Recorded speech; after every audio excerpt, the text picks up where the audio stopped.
Have you ever wondered what secrets a house could be hiding in its silent, shadowy corners? Picture this: an average home nestled in the heart of a quiet neighborhood. On the surface, it's just like any other. A place where laughter rings out, meals are shared, and memories are created. But beneath this veneer of normalcy, there's a sense of something off. There are the subtle signs, you see. A book shifted from its usual place, a creaking floorboard in the dead of night, a persistent chill that seems to linger in the air. Then there are the noises, quiet whispers that echo in the empty halls, the sound of footsteps where there should be none. And above all, a pervasive feeling of unease that hangs heavy, like an unseen specter. These are not mere quirks of an old house. They are the whispers of a shadowy past, disturbing the peace of the present. But as the night falls, the house begins to reveal its true nature. As darkness swallows the house, an unseen presence begins to stir.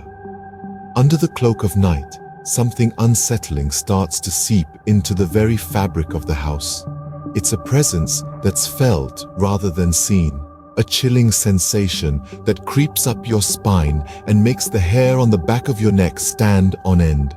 It's not just a feeling, it's an entity, and it's lurking within the house, unseen and unheard. The first signs of its existence are subtle, almost imperceptible.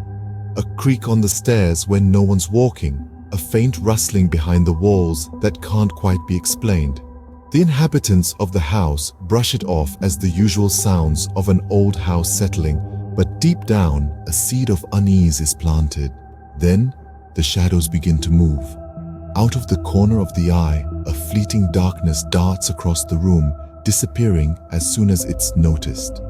The house's occupants are left to question their own sanity. Are their eyes playing tricks on them, or is there something more sinister at play? The sensation of being watched soon follows. It's a prickling feeling, a nagging sense that someone or something is observing from the shadows. There's a constant unease, a paranoia that makes the house's inhabitants feel like they're never truly alone. And then the voices begin. Soft whispers echo through the silent house in the dead of night, the words indistinct but the intent clear. There's a menace in those whispers, an otherworldly threat that sends shivers down the spine. As the nights go by, the occurrences grow more terrifying. Ghostly apparitions start to appear, fleeting visions of figures that vanish as soon as they're seen. These spectral entities bring with them a cold that seeps into the bones, a chill that no amount of warmth can dispel. The house, once a safe haven, becomes a place of dread, its walls echoing with unseen horrors. The inhabitants, trapped in their own home, are left to face the chilling presence that has made its home within theirs. And just when they thought it couldn't get any worse, the unimaginable happened. In the heart of the house, a chilling secret was waiting to be unearthed. The walls, the very air within the house, seemed to shudder with a long-held dread. It was a dread that clung to every corner, every creaking floorboard, every shadow that flickered in the dim light. The house, as it turns out, was not just a house. It was a tomb, a silent guardian of a dark history, a history that was now beginning to stir, to awaken from its slumber, and it was hungry for the light.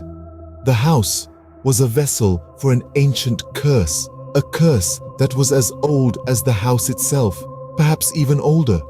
A curse that was born out of a tragedy so profound it echoed through the centuries, refusing to be forgotten. The discovery was like a cold wind, blowing through the house, stirring up the dust of the past. The house, once a sanctuary, was now a prison. The occupants, once the masters of the house, were now its captives. The curse had claimed them, as it had claimed those before them, binding them to the house, to its history, to its tragedy.